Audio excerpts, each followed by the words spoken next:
চুয়াডাঙ্গার আলমডাঙ্গা উপজেলার ঘোলদারি গ্রামে অবস্থিত ঘোলদারি শাহী জামে মসজিদ দেশের অন্যতম প্রাচীন স্থাপত্য নিদর্শন হিসেবে পরিচিত। স্থানীয়ভাবে ধারণা করা হয় মসজিদটি স্থাপিত হয়েছিল খ্রিস্টাব্দ 1006 সালে।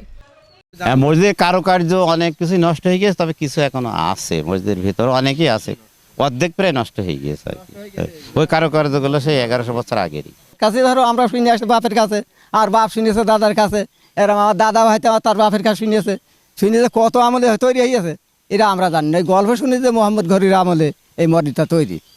ঘোলদারি শাহী জামে মসজিদটির নির্মাণশৈলী যে কোনো ব্যক্তিকে মুগ্ধ করবে। 3 গম্বুজ বিশিষ্ট মসজিদটির স্থাপত্য শিল্প দারুণ নান্দনিক। আমরা আজকে ঘোলদারি শাহী জামে মসজিদে নামাজ পড়তে এসেছি। আমরা 3 বন্ধু মিলে এসেছি আর কি। অনেক ইচ্ছা ছিল এখানে এসে নামাজ পড়ব। ইচ্ছাটা বেশি হওয়ার কারণ হচ্ছে যে এটা অনেক আগের মসজিদ, মুঘল সম্রাটের প্রায় 1006 সালের কাছাকাছি এই মসজিদটা স্থাপিত হয়েছে। প্রবীণদের মতে বাংলা 413 সনে হযরত খায়রুল বাশার ওমর রাদিয়াল্লাহু আনহু ইসলাম প্রচারের জন্য নদীপথে এসে ঘোলদারি গ্রামে আস্তানা গড়েন এবং মসজিদটি নির্মাণ করেন। জনশ্রুতি আছে প্রথম শতাব্দীর কোনো এক সময় হযরত খায়রুল বাশার ওমর রাদিয়াল্লাহু আনহু নদীপথে আসেন।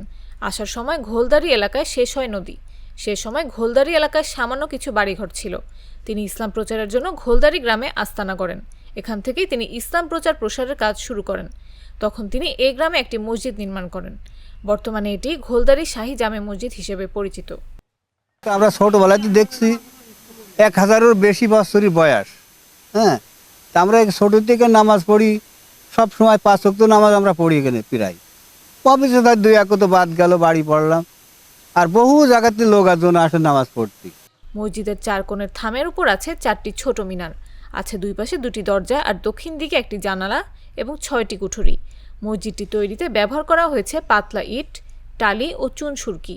মসজিদের ভেতরের দেয়ালে আঁকা আছে নানা ধরনের লতাপাতা ও ফুল।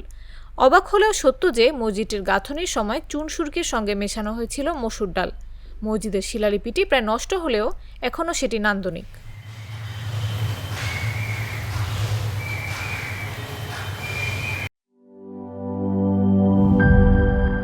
বান্ডেল থাকলে প্রতি সেনমানিতে টাকা বাঁচবে। বিকাশ সেনমানি বান্ডেল কিনে জিতুন প্রতি লেনদেনে।